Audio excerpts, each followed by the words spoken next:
با احترام بینهایت بزرگ ایثار می‌دارم که من همچون یک فرزند خلق عزیز تاجیکستان هنوز از روزهای اولی فعالیت خود در منصب رهبر دولت از پشتیبانی صمیمی مردم شرفمند کشور دعای خیر پدر و مادران، سابقه‌داران و پیران روزگار و مخصوصاً دستگیری فعالانه جوانان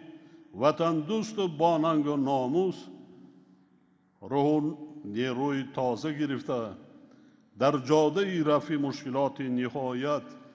سخت و سنگین سیاسی و اقتصادی و اجتماعی کشور با اراده مستحکم و عزم قوی قدم می‌گذاشت.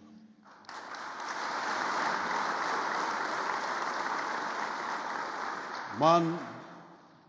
از مردم عزیز تاجیکستان یک جهان سپاسگزارم که زحمت و تلاش‌های مرا با اشتراک فعالانه خود قدردانی کرده محبت و صمیمیتی نسبت به من داشتهشان را با دادن رأی خویش اثبات نمودند.